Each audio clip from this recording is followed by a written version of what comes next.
Welcome to my channel, Brainies. In today's video, I'm going to deliver the content about the topic Hoover's sign, that is in neurology. Hoover's sign, it is a clinical test which is used to differentiate the organic from the non-organic leg weakness. It was first initially described by Charles Franklin Hoover in the year 1917.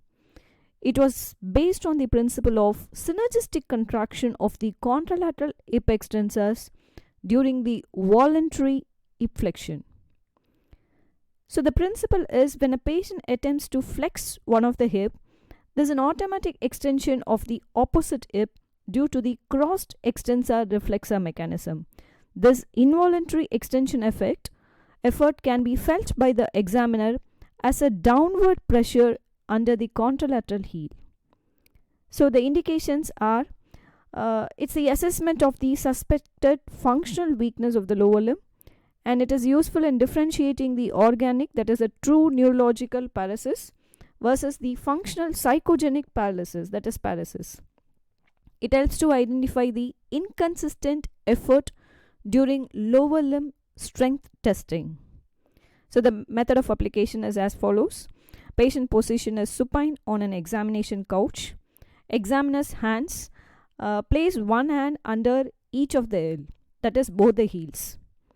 So the test procedure is ask the patient to press one heel down into the couch, that is the heel which goes for hip extension, that is a limb which goes for hip extension. So you can observe and feel for the downward pressure under the opposite heel. Repeat while asking the patient to lift one leg, that is the hip flexion. The interpretation is in case of normal, that is in case of the organic weakness, when the patient tries to flex the affected hip, the contralateral heel presses down firmly, that is involuntary extension happens.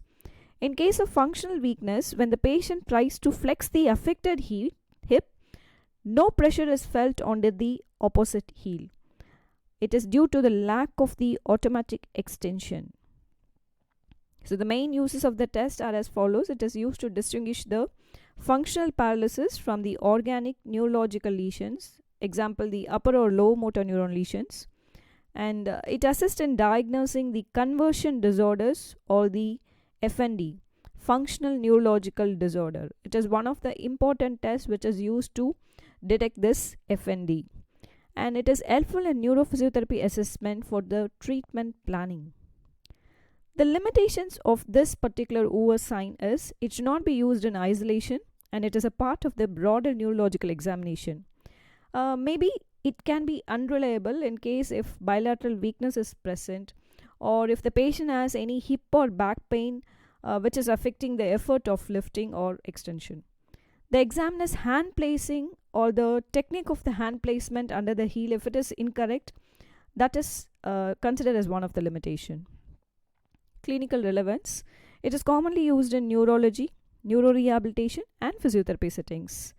It is valuable in screening patients with suspected functional disorders, and it supports the therapeutic communication, that is it explains the functional mechanism to the patients.